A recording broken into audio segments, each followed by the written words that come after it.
Hi! So I have a book review for you guys today, and this is going along with the whole Heroes of Olympus series. Yeah, so today I'm going to be talking about The Son of Neptune by Riordan. This is the second book in the Heroes of Olympus series, and I just started reading them in the beginning of June, and yeah. If you don't know what the Heroes of Olympus series is, it's basically the second series in the Percy Jackson world. Did I like it more than The Lost Hero? No. I think I like The Lost Hero more. So I'm gonna give this 4.5 stars out of 5. I was gonna give it 4 stars until I got to the end. The end made up for all of the other stuff. I'm really excited to read Mark of Athena because everybody raved about that book when it came out a couple years ago. And then of course House of Hades. So if you have not read The Son of Neptune, go read it. Yeah, because I'm going to do some spoilery stuff now. So go away if you haven't read it. Thanks! See ya on the other side. Bye. Oh boy, so... You guys have been with me for this entire Percy Jackson journey, and... this book... I read the first book in this series in like 2 days, I think. Possibly 3 if I was pushing it. But this one took me like a week. And I know some of you are like, oh my gosh, a week is not that long. That's nothing for a 500-page book. Yes, it is if you read City of Heavenly Fire in 16 hours. I just struggled a lot. And it's not that I didn't like it. Don't get me wrong. I love the characters and I love the story and I love the world, but like... oh, it was so frustrating. Percy doesn't remember most of his real life, and then there's the whole Roman thing that was just like, it put me on edge and I didn't like it, and that's how I felt. It was just like rejection. I didn't appreciate Hazel and Frake as characters at the beginning of the book, and I was missing some of the new characters from the last book, like Piper and Leo and stuff, and it just... oh, I loved the ending. It was so good, and Percy Sass was awesome, and then he remembered everything, and Tyson was there, and it was just so good. And now I do appreciate Frank and Hazel. I don't like them as much as I like other characters, but I am glad that they are there. Let's talk about the Romans.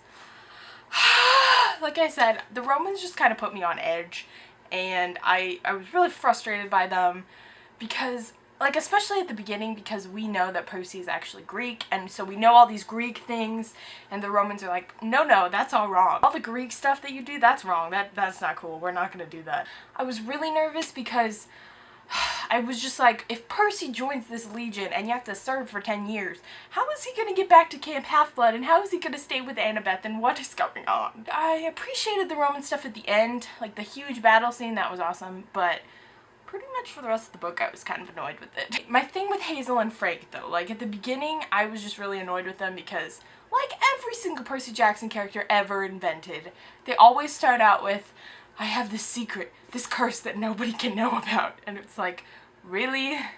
Again? We didn't figure out until kind of the end that Frank actually has like shape-shifting powers, which I thought was really unique and cool, and I appreciated that a lot. Hazel was basically brought back to life from the underworld, and she has this curse with precious metals and things, and that's kind of weird. Frank has this whole life-death situation with the stick. I'm really kind of nervous for him to see how that's gonna work out in the other books. I don't want to see him die at the moment. I just don't. So that's weird. It's stupid. I really liked Ella the Harpy when she like came into the story.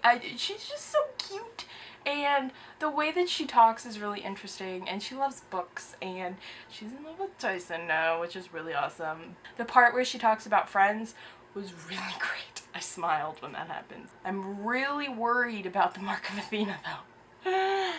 That one was the scariest one, I think. I'm just so nervous for Annabeth, and we did end up seeing more of Mars, which I thought was really cool actually, because I never really appreciated Ares as a god or a character, but like, he's good in his Roman form. He should just stay in his Roman form all the time because he's way better that way. And I really thought it was hilarious, his relationship with Percy the entire time, because he obviously didn't remember fighting Percy, and Percy's like, I hate you, you're evil, and I don't know, I just thought their relationship is really cool.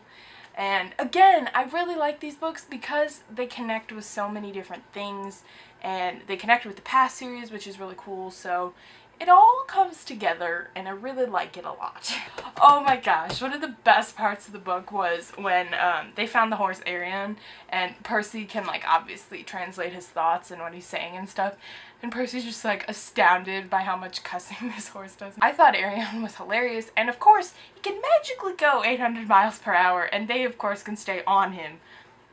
How does that work? When I was reading the part about the Amazon sisters, whatever they're called, I was with Laura cleaning her room, well, watching her clean her room, and Laura is a very big feminist slash female empowerment person, and now I am too because of that, but I kept reading all these lines out loud to her, and she thought it was the funniest thing ever, and I thought it was just like, it was like the Hunters of Artemis on steroids, pretty much. First rule, males don't speak without permission.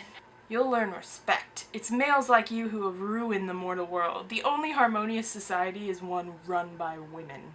You keep slaves? The men? They're not slaves, they just know their place. Anyways, they talk about, Hazel's like, I thought you guys hated men, and they're like, oh no, we like men, they just need to know their place, you know, and it was really funny. I feel like the Hunters of Artemis are kind of more like chill about guys. Like, they don't like them, but they will at least comply with them.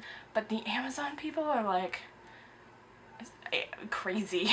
I thought that was a really cool part. And it's just really cool, you know, like the antithesis, like Roman versus Greek, because you can totally see the difference between all of them. But they're kind of similar, but they're kind of crazy at the same time. So, I don't know, it's just really interesting. Especially because last semester I took a Roman Grecian literature class, and so we kind of went over, like, you know, the characteristics of both Roman and Grecian people and that time period. So it's kind of interesting to see it in, like, a cool book rather than classic books I didn't read. I don't know, man. I don't know.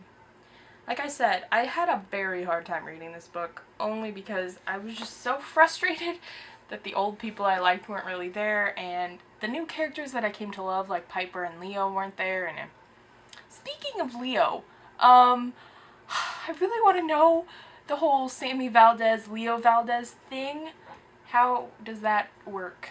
When they freed, I don't remember how to say his name, it's like Thantanos or something. Anyways, Death, when they free Death, he like comes over to them and he pulls out a black iPad and he's like, oh, you guys aren't on the list, but I can check and see. I have Pluto's Skype. Do you want me to Skype him? And I was just like, what? I thought it was good. It's not the best one I've read, but like I said, the ending was so good and funny, and it was just, it made up for everything. It was so cool to see them all fighting, and they all like rallied around Percy, and there were a couple times where I was near tears because I was just so happy. And I really liked Tyson and Ella getting together. That was just so cute, and like it was just so good. And the fact that Percy is like, I don't know, he's Praetor now, whatever the heck that means, but it was just, oh, I'm so excited. Like I said, 4.5 stars. I've heard good things about Mark of Athena, so I'm excited for that. Apparently there's a huge cliffhanger at the end, and I think I know what it is, but I might be wrong, because I've been spoiled about various parts of the series for a lot of reasons, but yeah. Yeah. What am I excited for in Mark of Athena? I just want Parker Beth together, and I really want to see Piper and Leo again, and I'm interested to see the Jason Rena get together. Are they going to be in love, or is it still going to be Jason and Piper? Don't know. Love triangle craziness. Thanks for sticking with me with this quest on the Heroes of Olympus, because I think I need the support. So, next up, I'm going to do Mark of Athena. I don't know when I'll finish that one. I have to edit these videos, but it's on the list. Then we'll do House of Hades, and it'll be wonderful. So, thank you for watching. Thanks for sticking with me through this rough time. I don't know, this time of Heroes of Olympus, and you guys are all awesome. So, don't forget to stay awesome. And I will see you on the other side of Mark of Athena. Bye!